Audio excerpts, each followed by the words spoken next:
All right, so we're going to go over some tips and tricks for Idoceo. So I just opened up the Idoceo app.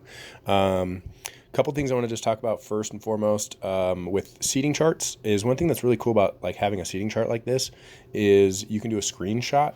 And in order to do a screenshot, you just push the iPad main button on the front and the top right button, so the turn on off button like this, and it'll take a picture. One thing that I like about it is that I can take these pictures of my seating charts and I can put them in my sub files, so substitutes can have visual representations of their students and they know which students their names are and so forth. Another just really cool thing if you're new at Idoceo and you're a new teacher to any school is that taking these pictures allows you to really get to know your students a little bit better. Even if you're not in class, you can kind of look at the pictures, try to remember some of the students' names. But another thing that I want to go through is Gradebook. So we're going to go to Gradebook, and I'm just going to randomly pick. We're going to go standard 4, and we're going to do examining the effects of tobacco. So one thing I just did is I just put proficient, and this is what I do when I do grade certain standards. And I'll hold down the button, and I'll hit copy, and I'll copy to the whole column. So it essentially gives everybody a proficiency in the grade. Well, if I'm doing an assessment, or if I'm using Plickers, let's say, and I go to my Plicker scores, and it's based off of around this standard, you can go into your seating chart, and you can go into standard 4, and you can go into the outcome that we just chose, which was the tobacco effects. Oh, I'm sorry. The effects of tobacco, and see how it has them all as proficient. So if I'm looking at my Plickers or however I want to assess my students, I can say, okay, you know what? These students here got partially proficient, and you just double click.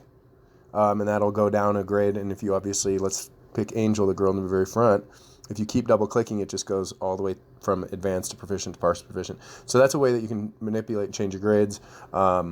It's really, really good for kindergarten when I'm teaching skipping, galloping, hopping, especially at the beginning of the year. I can watch the kids, and then I can give them grades based off of what I'm watching in class.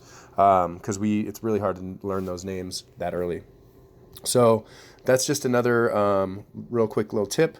And yeah, another good thing that you can do, let's say I go into Smith's class, is you can take notes on classes. So I can write in a note, I can type in a note. If I go into the same class and I go to seating plan, or I'm sorry, Gradebook, it's just easily scroll through any of these standards and efforts. Another thing that you can do is you can actually copy any of these columns to other classes.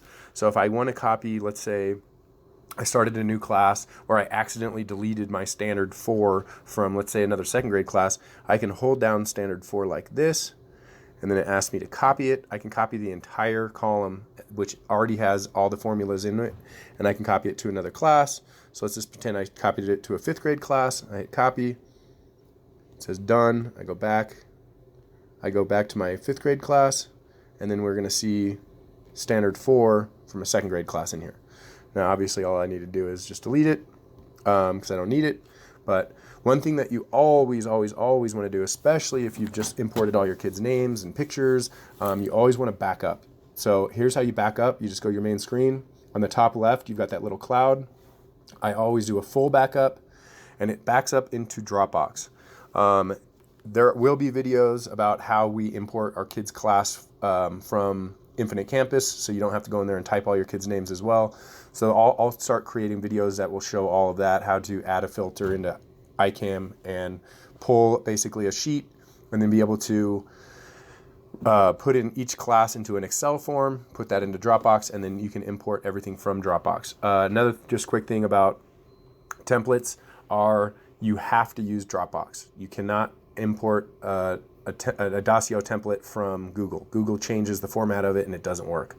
So anyhow, this is still backing up. As you see on the bottom, it's going up to 177 megabytes.